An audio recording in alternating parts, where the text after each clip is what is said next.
Classes के YouTube channel पर आप लोगों का फिर से स्वागत है। तो जैसा कि हम लोगों ने अभी लास्ट क्लास में जिस तरीके से हमने अपने चैप्टर का एक हिस्सा कवर किया और हम लोगों ने लास्ट क्लास में अपना comparative statement, profit loss account या इनकम स्टेटमेंट और बैलेंस शीट दोनों का हमने कवर किया और उसके क्वेश्चंस की प्रैक्टिस की। तो उसी कड़ी में आज हम लोग अपना एक अगला टॉपिक लेकर आए हैं जिस टॉपिक का नाम है कॉमन साइज स्टेटमेंट। और कॉमन साइज स्टेटमेंट बहुत हद तक कंपैरेटिव स्टेटमेंट का ही समझ लो एक पार्ट है और उसमें से बहुत सारी चीजें, मैक्सिमम चीजें उसी से सारी मिलती जुलती हैं, बस हल्का सा एक डिफरेंस है। अब चलिए आज हम लोग डिस्कशन करते हैं कॉमन साइज स्टेटमेंट के ऊपर। और सबसे पहले हम लोग ये समझते हैं कि आखिर इस चैप्टर में हमें करना क्या है। तो लास्ट चैप्टर जो हम लोगों ने पढ़ा कंपैरेटिव में हमने क्या पढ़ा था कि कंपैरिजन करना है। और जब हम किसी भी चीज का कंपैरिजन करते हैं तो कंपैरिजन करने के लिए हमने बताया था कि कम से कम दो वैल्यूज का या दो वेरिएबल्स का होना बहुत जरूरी है। अगर मान लीजिए आप ही है और आपको अगर कंपैरिजन करना है तो ये बताइए आपको कंपैरिजन करने के लिए कम से कम दो फिगर्स तो आपके पास होनी चाहिए या दो बंदे होने चाहिए, तभी आप उन दोनों का आपस में कंपैरिजन कर सकते हैं। अब ये थोड़ी कि आप अकेले खड़े हो और अपना खुद से ही कंपैरिजन कर रहे हैं। या आपका अगर रिकॉर्ड है तो कम से कम दो टाइम का रिकॉर्ड होना चाहिए कि पहले टर्म 1 का और टर्म 2 का रिकॉर्ड कंपेयर किया जा सके। तो कंपैरिजन करने के लिए दो वैल्यूज का होना बहुत जरूरी था और वो दो वैल्यूज आपको आपके क्वेश्चन में ही क्या रहेंगी, मेंशन रहेंगी और गिवन रहेंगी। तो उस तरीके से हम लोग इस चैप्टर को खत्म किया। तो चलिए आज हम लोग अपने एक नए टॉपिक पर आते हैं, कॉमन साइज स्टेटमेंट। तो ये जो चैप्टर है, ये जो टॉपिक है, सबसे पहले हम इस टॉपिक की कहानी को समझते हैं कि आखिर इसमें है क्या। अगर जैसे कि अगर हम बात करें फॉर एग्जांपल, अगर ये मान लीजिए आप हैं, ठीक, और ये जो आप यहां पर हैं, अगर हम आपकी एक इमेजिनरी एक फिगर हम बोर्ड पर नोट करें, जैसे अगर हम मान लेते हैं कि आपके पास फॉर एग्जांपल बहुत सारी एसेट्स हैं और आपके पास एसेट्स में क्या क्या है, पता चला आपके पास लैंड है, लैंड की वैल्यू आपकी 10 लाख रुपीस की है। आपके पास एक बिल्डिंग है जिस बिल्डिंग की वैल्यू आपकी 30 लाख रुपीस की है। आपके पास आपके बिजनेस के अंदर फर्नीचर है, उस फर्नीचर की वैल्यू 20 लाख रुपीस है। आपके पास बिजनेस के अंदर स्टॉक रखा हुआ है जिस स्टॉक की कीमत है 25 लाख। और आपके पास उसी बिजनेस के अंदर पता चला कैश का जो अमाउंट है वो है 10 लाख रुपए और जो बैंक में बैलेंस है आपका वो है 15 लाख रुपए। ये आपके बिजनेस की टोटल एसेट होगी।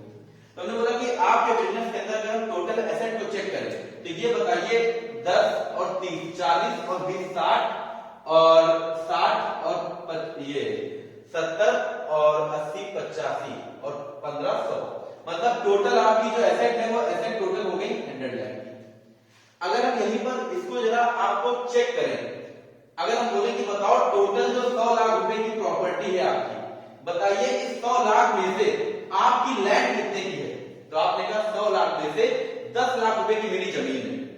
तो अगर आपकी 100 लाख की टोटल प्रॉपर्टी है और उस 100 लाख में से 10 लाख रुपए की आपकी क्या है, जमीन है, तो बताइए टोटल वैल्यू का, ये जो आपकी टोटल एसेट है, इस टोटल एसेट में से आपकी लैंड जो है कितने परसेंट है आखिर। अगर होता नहीं जैसा हम कहते हैं भाई मेरे पास ये है, मेरे पास ये है, मेरे पास इतनी प्रॉपर्टी है, तो उस टोटल प्रॉपर्टी में बताइए आपकी जमीन कितने परसेंट की वैल्यू की है। तो हमने बोला कि इस टोटल वैल्यू में से मेरी जो जमीन है 100 लाख का 10 लाख कितना हुआ, 10% हुआ। तो इसका मतलब जितनी भी टोटल एसेट है उस टोटल एसेट में से 10% मेरी क्या है। अगर हम बात करें आपकी टोटल एसेट में से जो बिल्डिंग है उस बिल्डिंग की वैल्यू कितनी है, 30 लाख। तो ये बताइए अगर आपकी बिल्डिंग 30 लाख रुपए की है तो बताइए टोटल एसेट में से ये कितने परसेंट वैल्यू हुई उसकी। तो बोला कि टोटल एसेट का ये लगभग 30% मेरी क्या है, बिल्डिंग है। उसी तरह टोटल एसेट का फर्नीचर कितना है, हमने बोला हमारा फर्नीचर 20 लाख रुपए का है। तो ये बताइए टोटल एसेट का ये फर्नीचर कितने परसेंट हुआ, 20% हुआ। इसी तरह हमने बाकी स्टॉक की वैल्यू निकाली, हमने बोला स्टॉक हमारा 25 लाख रुपए का है तो ये टोटल एसेट का 25% हो गया। स्टॉक के बाद हमने कैश की वैल्यू निकाली और कैश के बाद हमने बैंक बैलेंस की वैल्यू निकाली। हमने बताया कैश मेरा है 10 लाख के 10% और बैंक बैलेंस 15 लाख के 15%। हमारी जो भी टोटल एसेट थी हमने उस टोटल एसेट को डिटेल वाइज इंडिविजुअली चेक किया। उस इंडिविजुअली वैल्यू को चेक करने में पता ये चला कि मेरे पास जितनी भी टोटल एसेट है, उस टोटल एसेट में से 10 लाख रुपए की जो मेरी जमीन है वो टोटल एसेट का 10% है। ये टोटल एसेट की बिल्डिंग 30% है, टोटल एसेट का फर्नीचर 20% है, स्टॉक 25% है, कैश 10% है और जो बैंक बैलेंस है वो मेरा 15% है। और इनकी जबकि इन सबकी जब टोटल वैल्यू निकालोगे तो ये टोटल तुम्हारा कितना हो गया? 100%। कहने का मतलब ये है कि मेरी कंपनी के अंदर या मेरे पास जितनी भी टोटल एसेट या टोटल प्रॉपर्टी है, उस टोटल प्रॉपर्टी में से कौन सी एसेट कितने परसेंट वैल्यू को कवर कर रहा है। जैसे अगर हम बोल दें मेरे पास टोटल 100% जो प्रॉपर्टी है, क्या पूरा 100% मेरे पास लैंड है, या पूरा 100% बिल्डिंग है, या पूरा जो एसेट है वो पूरा 100% मेरा फर्नीचर है। तो इस चीज को हमने डिटेल वाइज चेक किया कि जितनी भी टोटल एसेट है उसका 10% मेरे पास जमीन है, उसका 30% बिल्डिंग है, उसका मेरे पास 20% फर्नीचर है, 25% स्टॉक है और 10% मेरे पास कैश है और 15% जो है वो मेरा बैंक बैलेंस है। तो इस टोटल एसेट को हमने डिटेल वाइज चेक कर लिया। जैसे हमने इस आदमी की टोटल एसेट को चेक किया, उसी तरह हर बिजनेस के अंदर जितनी भी एसेट्स होती हैं, उन एसेट्स की टोटल वैल्यूज में से उस बिजनेस की कौन सी एसेट कितने परसेंट वैल्यू को अपने में कवर कर रही है, उसी वैल्यू को चेक करने के लिए या हम कहें ये तरीके का हमारा एनालिसिस हो रहा है। एनालिसिस करने का मतलब क्या है? जैसे मान लो आप हैं, हम बोलेंगे आपसे बताओ तुम्हारे पास क्या है, तुम कहोगे कि सर मेरे पास 5 करोड़ रुपए की प्रॉपर्टी है। हम कहेंगे 5 करोड़ की टोटल प्रॉपर्टी तो पता है, लेकिन उस 5 करोड़ में तुम्हारा घर भी है, तुम्हारी जमीन भी है, तुम्हारी गाड़ियां भी हैं, ठीक है, तुम्हारा जो और भी बहुत सारा सामान है घर के अंदर वो भी तुम्हारा 5 करोड़ के अंदर ही है। तो जरा ये बताओ उस 5 करोड़ के अंदर तुम्हारी गाड़ियां कितने परसेंट वैल्यू है? तुमने कहा 5 करोड़ में मेरे पास 1 करोड़ की गाड़ी है, ठीक। तो हमने बोला कि इसका मतलब 20% तुम्हारे पास गाड़ियों की कीमत है। उस 5 करोड़ में तुमने कहा 2.5 करोड़ की मेरे पास जमीन है, तो हमने बोला टोटल जो एसेट्स है तुम्हारे पास, टोटल प्रॉपर्टी, उसमें से 2.5 करोड़ की अगर जमीनें हैं तो मतलब टोटल एसेट का 50% तो तुम्हारा जमीन का हिस्सा हो गया। 50% जमीन का हिस्सा, 50% में बाकी सब है। तो कहीं ना कहीं हमने एक तरीके से क्या किया, ये एक कोई परसेंटेज नहीं है, परसेंटेज निकालना बहुत बड़ी बात नहीं है, लेकिन ये एक तरीके से हमारी एनालिसिस हो रही है। किस बात की एनालिसिस? कि टोटल वैल्यू में से कौन सी वैल्यू कितने परसेंट कवर है। जैसे मान लो हमारा एग्जाम हुआ, आप लोगों का एग्जाम हुआ, जब बोर्ड में रिजल्ट आया तो पता चला किसी पड़ोसी ने पूछा भैया कितने परसेंट है, तो तुमने कहा तुरंत कि मेरे बोर्ड में इस बार 90% आए हैं। तो हमने बोला ये जो 90% है ना, ये 90% तो तुम्हारा ओवरऑल ऑल सब्जेक्ट का है ना। जरा ये बताओ इस 90% में अकाउंट्स में कितने परसेंट है, इकोनॉमिक्स में कितने परसेंट है, बिजनेस में कितने परसेंट है। तो इसका मतलब जब हम किसी की इंडिविजुअल वैल्यू चेक करेंगे तो तुम कहोगे इसमें से अकाउंट्स में इतने परसेंट है, इकोनॉमिक्स में इतने, इसमें इतने, इसमें इतने। तो जो हमारी टोटल वैल्यू थी, उस टोटल वैल्यू में इंडिविजुअली हर एक सब्जेक्ट में कितने परसेंट मार्क्स आए। उसी तरह किसी भी कंपनी के अंदर जितनी भी टोटल एसेट है, उस टोटल एसेट के अंदर इंडिविजुअली हर एक एसेट की क्या वैल्यू है और उस एसेट की टोटल एसेट के मुकाबले वो उसका कितना परसेंट होगा। इसी चीज को हम यहाँ पर एसेट में मेजर कर रहे हैं और सेम यही चीज हम फॉलो करेंगे लायबिलिटीज में। जैसे मान लो यही सेम बिजनेस है, यही सेम आदमी है, जब हमने इसी पर्सन का हमने क्या किया, जब इसी पर्सन की हमने लायबिलिटीज चेक की तो पता चला इसकी जो लायबिलिटीज है उन लायबिलिटीज में कई सारी वैल्यूज है। क्या इसने क्या किया है, इसने पता चला बैंक से लोन ले रखा है और बैंक से लोन ले रखा है इसने 40 लाख रुपए का। फिर उसके बाद बैंक से लोन लेने के बाद पता चला इस कंपनी के अंदर इसने शेयर इशू करके शेयर कैपिटल का पैसा ले रखा है पब्लिक से या शेयर होल्डर से, और शेयर होल्डर से शेयर कैपिटल का पैसा इसने ले रखा है 30 लाख रुपए का। फिर इसने क्या कर रखा है, इसने जो है डिवेंचर इशू कर रखी है और डिवेंचर के जरिए 20 लाख रुपीस का डिवेंचर से पैसा ले रखा है। और बाकी इसने क्या कर रखा है, क्रेडिटर्स का, इसके ऊपर जो अमाउंट बाकी है 10 लाख रुपए की क्रेडिटर्स की लायबिलिटी इसके ऊपर है। और पता चला इसकी जब टोटल लायबिलिटी चेक की गई तो टोटल लायबिलिटी कितनी आ गई, 100 लाख, 100 लाख रुपए, मतलब 1 करोड़ रुपए की इसके ऊपर लायबिलिटी है। उस 1 करोड़ में 40 लाख रुपए का लोन है, 30 लाख रुपए शेयर होल्डर का पैसा है, 20 लाख रुपए के डिवेंचर और 10 लाख रुपए के क्रेडिटर हो गए। अगर यहीं पर आपसे ये पूछे बताओ टोटल लायबिलिटी का लोन कितने परसेंट होगा। तो तुमने कहा कि 100 लाख में से 40 लाख है, मतलब टोटल लायबिलिटी का 40% तो खाली लोन की लायबिलिटी है। टोटल लायबिलिटी में मालिक या शेयर होल्डर्स का कितना पैसा है, तुमने कहा टोटल लायबिलिटी में 30% शेयर होल्डर्स का पैसा लगा। फिर टोटल जो बिजनेस के ऊपर लायबिलिटी है उसमें से 20% डिवेंचर होल्डर के ऊपर को लेकर लायबिलिटी है और बाकी 10% जो है वो क्रेडिटर्स को लेकर लायबिलिटी है। हमने टोटल लायबिलिटी की एक इंडिविजुअली वैल्यू चेक करी। अब अगर कोई पूछेगा बताओ तुम्हारे ऊपर कितनी लायबिलिटी है, तुम कहोगे जितनी भी टोटल है उसका 40% बैंक के लोन को लेकर है और बाकी जो बचा वो इन सबको लेकर है। ये जो हमने इंडिविजुअली वैल्यूज चेक की, तो बताओ कॉमन साइज स्टेटमेंट, नाम क्या है कॉमन।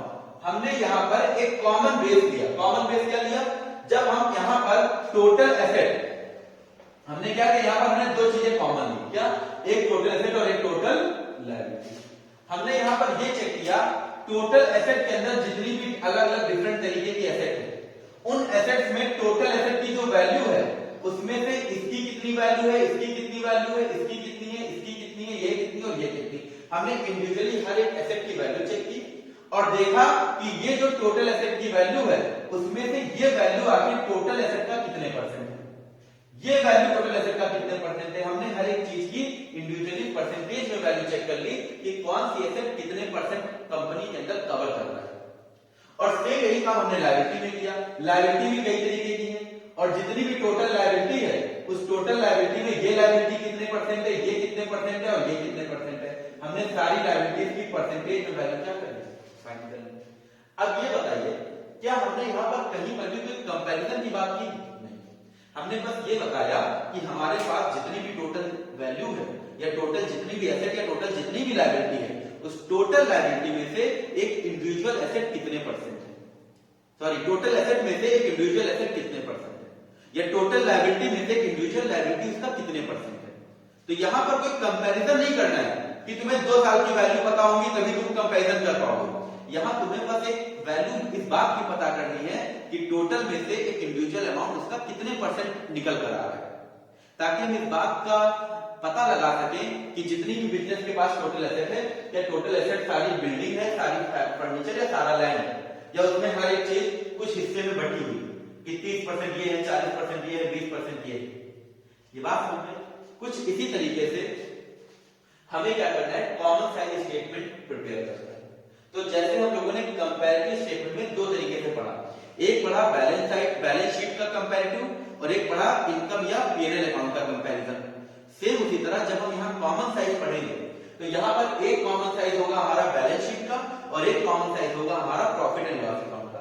तो सबसे पहले हम लोग डिस्कशन करेंगे कॉमन साइज बैलेंस शीट को लेकर।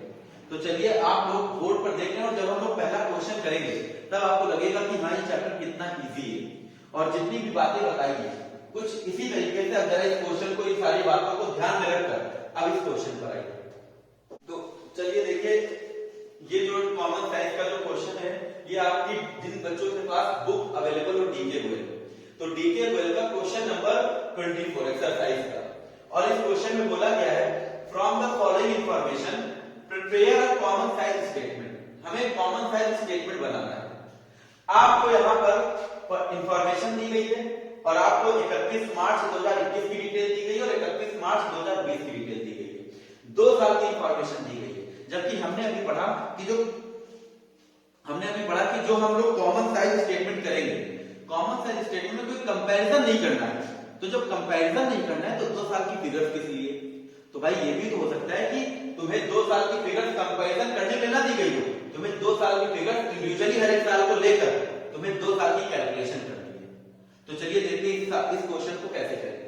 सबसे पहले आपका शेयर होल्डर फंड दिया गया है 5,40,000 और 3,60,000। आपका नॉन करेंट लायबिलिटी दिया गया है 1,80,000 और 1,80,000। करेंट लायबिलिटी 1,80,000 और 60,000। नॉन करेंट एसेट है 6,30,000 और 4,20,000 और करेंट एसेट है 2,70,000 और 1,80,000। चलिए अब इस क्वेश्चन को हम लोग सॉल्व करते हैं। सबसे पहले हम लोग अपना एक फॉर्मेट तैयार कर लेंगे। ये हो जाएगा हमारा कॉमन साइज स्टेटमेंट। ऊपर लिख दिया कॉमन साइज और ये हमारा बैलेंस शीट हमने लिख दिया कॉमन साइज बैलेंस शीट। और ये कॉमन साइज बैलेंस शीट में ये आपका हो जाएगा नोट नंबर 31 मार्च 2020, 31 मार्च 2020, ये 2020 की डिटेल हो जाएगी। फिर हो जाएगा आपका 31 मार्च 2021। अभी तक हमने केवल क्वेश्चन नोट किया है और ये आपका हो जाएगा पर्टिकुलर्स। तो हमने बताया था लास्ट क्लास में भी कि अगर क्वेश्चन में तुम्हें बैलेंस शीट ना दी गई, बस बैलेंस शीट की इंफॉर्मेशन अगर दी गई है, तो अब हमें पहले तो उस इंफॉर्मेशन को प्रॉपर बैलेंस शीट के फॉर्मेट में क्या करना पड़ेगा, लिखना पड़ेगा। तो चलिए सबसे पहले आते हैं, सबसे पहला जो हेड होगा वो हो जाएगा आपका शेयर होल्डर्स, सॉरी सबसे पहले आपका आ जाएगा हेड लायबिलिटी साइड का, जिसको हम बोलेंगे इक्विटी एंड लायबिलिटी। और इक्विटी एंड लायबिलिटी के अंदर सबसे पहला हेड होगा शेयर होल्डर्स फंड। तो सबसे पहला आ जाएगा share holders fund. Share holders fund के अंदर आपका आता है शेयर कैपिटल और रिजर्व सरप्लस और भी जितनी चीजें होती है। लेकिन इस क्वेश्चन में आपको डायरेक्टली शेयर होल्डर्स फंड की वैल्यू दी गई है, तो आपको उसके अंदर के पार्ट्स लिखने की कोई आवश्यकता नहीं। शेयर होल्डर्स फंड की पहले वैल्यू थी 2020 में 3,60,000 और पहले थी आपकी शेयर होल्डर्स फंड की वैल्यू 3,60,000 और अब है आपकी वैल्यू 5,40,000। अगला हेड जो आएगा यहां पर वो आपका सेकेंड हेड आ जाएगा नॉन करेंट लायबिलिटी। और नॉन करेंट लायबिलिटी के तौर पर अब देखिए आपको यहां पर क्वेश्चन में नॉन करेंट लायबिलिटी भी आपको डायरेक्टली दी गई है, आपको कुछ सोचना ही नहीं है। तो सीधे नॉन करेंट लायबिलिटी लिख देंगे। पहले भी था 1,80,000 और अभी भी है 1,80,000। नॉन करेंट के बाद तीसरा आपका आ जाता है करेंट लायबिलिटी। और करेंट लायबिलिटी जो है वो आपकी पहले थी 1,80,000 और अब उसकी वैल्यू हो गई है 60,000 रुपए। तो ये हो गया आपका करंट लायबिलिटी। तो लायबिलिटी की जो तीनों चीजें थी वो तीनों चीजें लिख दी हैं और कुछ लायबिलिटी के बारे में दिया नहीं है। तो अगर हम अब इसका टोटल कर दें, अगर हम इसका टोटल कर दें तो ये हमारी आ जाती है टोटल लायबिलिटी। और फिर टोटल लायबिलिटी के बाद अगला जो आएगा वो तुम्हारा अगला हेड आ जाएगा एसेट्स का। और एसेट्स में सबसे पहला आपका आता है नॉन करेंट एसेट। अच्छा, नॉन करेंट एसेट के अंदर भी टेंजिबल और इंटेंजिबल होती है, लेकिन यहां पर आपको सीधे डायरेक्टली नॉन करेंट एसेट दिया गया, तो हमें अंदर के टेंजिबल या इनटेंजिबल को अभी बहुत ज्यादा ध्यान नहीं देना है। तो चलिए, नॉन करेंट एसेट पहले था आपका कितना, पहले आपका था 4,20,000 और अब हो गया है 6,20,000। तो 4,20,000 और 6,30,000। अच्छा, करंट लायबिलिटी पहले थी 60,000। तो करंट लायबिलिटी पहले थी 60,000 की और अब हो गई है 1,80,000 रुपए। फिर उसके बाद अगला आता है नॉन करंट एसेट के बाद करंट एसेट।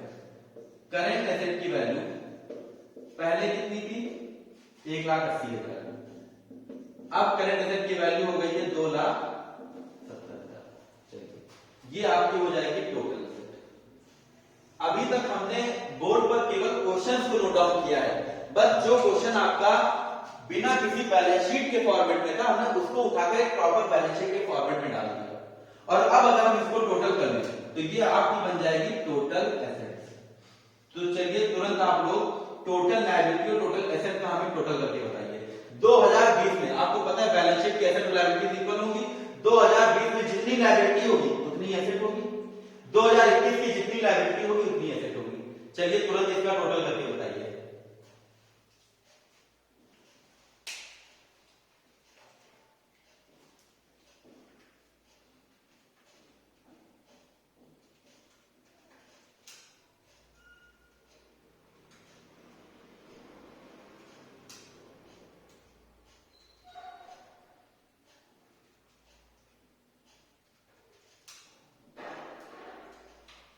तो चलिए, बाकी बच्चों ने बता दिया है। टोटल यहां पर 2020 में टोटल लायबिलिटी जो है वो आ रही है आपकी 6 लाख रुपए और 2021 में टोटल लायबिलिटी आपकी आ गई 9 लाख रुपए। तो जितनी टोटल लायबिलिटी उतनी इस साल देखिए आपकी करने पर आ रही है 4 और 5 6 लाख रुपए की टोटल एसेट और 9 लाख रुपए की इधर टोटल एसेट आ गई। इतना होगा। अब हम आते हैं अपने सॉल्यूशन पर। सॉल्यूशन में देखिए आपको क्या करना है, हमने अभी आपको समझाया, बस हमें दो काम करना है। क्या? अगर 2 साल की वैल्यू दी गई है, एक वैल्यू है आपकी 2020 और एक वैल्यू है आपकी 2021, तो ये हो जाएगा आपका रिकॉर्ड। अब देखिए, सबसे पहले अगर हम बात करें 2020 की, तो 2020 में ये हो जाएगा परसेंटेज, और ये किस ईयर का परसेंटेज हो जाएगा? 2020। इधर हम लिखेंगे परसेंटेज और ये हो जाएगा 2021, तो ये हो जाएगा 2020 और ये हो जाएगा 2021। तो इसका मतलब सबसे पहले हम लोग इस पर आते हैं। कॉमन साइज की एक खास बात ये थी, यहाँ कोई कंपैरिजन नहीं करना है कि आपको इससे कंपेयर करके बताना है कितना बढ़ रहा है कितना घट रहा है। आपको हर एक साल को इंडिविजुअली कंसीडर करना है। तो जब हम 2020 की बात करेंगे तब केवल 2020 की बातें होंगी। अब यहाँ 2021 को मत इसमें शामिल करना। ये बताइए 2020 में टोटल लायबिलिटी कितनी थी? 6 लाख रुपए की। अगर टोटल लायबिलिटी आपकी 6 लाख रुपए की है, तो ये बताइए इस टोटल लायबिलिटी में 2020 में शेयर होल्डर फंड की कितनी वैल्यू है? तो हमने कहा टोटल लायबिलिटी में 3,60,000 रुपए का शेयर होल्डर फंड है। तो ये टोटल लायबिलिटी का कितने परसेंट हुआ आपकी? तो आपने कहा कि टोटल लायबिलिटी का 6,636, मतलब टोटल लायबिलिटी का ये 60% हमारा क्या हो गया? Share holder fund. तो अगर आप इसकी और परसेंटेज की कैलकुलेशन तो आप लोग बचपन से करते हुए आ रहे हैं, तो ये बताइए टोटल वैल्यू है 6 लाख, उसमें से शेयर होल्डर फंड की वैल्यू है 3,60,000, तो ये बताइए ये कितना परसेंट हुआ? तो आपने कहा ये हमारा आ गया 60%। तो इसका मतलब टोटल लायबिलिटी का शेयर होल्डर फंड 2020 में कितने परसेंट हुआ? 60%। उसी तरह अब अगर हम अगला देखें तो ये बताइए टोटल लायबिलिटी 6 लाख और उसमें से नॉन करेंट लायबिलिटी कितनी है? 1,80,000। तो अगर हम इसकी कैलकुलेशन चेक करें तो इसकी कैलकुलेशन करेंगे अगर, तो बताइए 6 लाख में से नॉन करेंट है 1,80,000, तो आखिर ये इसका कितने परसेंट हुआ? तो आपने कहा टोटल वैल्यू है 6 लाख, उसमें से नॉन करेंट है 1,80,000, तो ये आपका टोटल हो गया 30%। तो भाई 6 3 18 होगा, तो ये सीधे सीधे क्या हो जाएगा? 30%। अच्छा 6 लाख का 60,000, बताइए करंट लायबिलिटी 6 लाख का कितने परसेंट हुआ? तो आपने कहा 10% हुआ। 6 लाख का 10% 60,000, तो हमने कहा ये करंट लायबिलिटी 10%। टोटल लायबिलिटी थी कितनी? 6 लाख। तो भाई टोटल जो लायबिलिटी, अगर 100% टोटल लायबिलिटी है, हमने कॉमन किसको लिया? बेस किसको माना? Total liability. टोटल लायबिलिटी की रिस्पेक्ट में हम ये चेक कर रहे हैं कि कौन सी अमाउंट कितने परसेंट है। तो इसका मतलब टोटल लायबिलिटी तुम्हारी कितने परसेंट है? 100%। इस 100% में मालिक का पैसा कितना है? 60% टोटल लायबिलिटी में। इस टोटल लायबिलिटी में नॉन करंट लायबिलिटी 30% और करंट लायबिलिटी आपकी 10% है। जैसे ये टोटल लायबिलिटी का किया, अब आपने इसी साल 2020 में टोटल एसेट कितनी है? 6 लाख। 6 लाख में से नॉन करंट एसेट कितना है आपका? 4,20,000। तो बताइए ये 6 लाख का आखिर कितने परसेंट हुआ? तो हमने कहा 6 7 का 42 होता है, और अगर 6 7 का 42 होता है तो ये इसका मतलब टोटल एसेट का नॉन करंट एसेट आपका कितने परसेंट हो गया? 70%। अच्छा ये बताइए जरा दूसरा, हमने कहा ये इसका 70% हुआ। अब बताइए टोटल लायबिलिटी एसेट का करंट एसेट आपका कितने परसेंट हुआ? तो 6 3 18, तो इसका मतलब ये टोटल एसेट का 30% हुआ। तो ये बताइए टोटल 6 लाख में दो चीजें हैं, एक नॉन करेंट और एक करेंट। नॉन करेंट है 70%, करेंट है 30%, तो टोटल एसेट था हमारा 100%, उसमें से 70 और 30 का रेशियो है। ये हो गया आपका 2020। अब आइए जरा 2021 के ऊपर। अब सिंपल सा उसी तरह बताइए टोटल कितनी वैल्यू है? 9 लाख। 9 लाख में से बताइए शेयर होल्डर फंड कितना है? 5,40,000। तो बताइए 9 लाख का 5,40,000 कितने परसेंट हुआ? 9 6 54 हुआ। तो इसका मतलब ये इसका कितने परसेंट हो गया? 60%। 9 लाख में से 1,80,000 रुपए क्या है? Non current liability. तो 9 2 18, तो ये हो गया आपका 20%। और ये भी बताइए 9 लाख में से ये कितना है? 1,80,000, तो ये भी आपका कितना हो गया? 20%। तो अगर हम 2021 की बात करें, अब देखिए हम किसकी बात कर रहे हैं, 2021, ये 2021 हो गया। तो 2021 में टोटल लायबिलिटी 100% थी और उस टोटल लायबिलिटी में 60% share holder fund, 20% non current liability और 20% करेंट लायबिलिटी। टोटल लायबिलिटी की ये डिटेल है, ये उसका कॉम्बिनेशन है। उस पैकेट के अंदर इतने इतने परसेंट इतनी वैल्यू है टोटल। उसके बाद आते हैं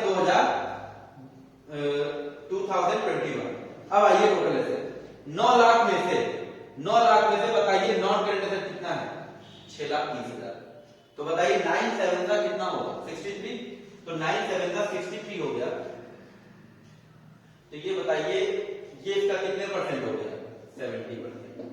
फिर 9 लाख का ये कितना है, 2,70,000। तो 9 3 जा 27, तो ये हो गया 30%। तो इसका मतलब टोटल एसेट 100%।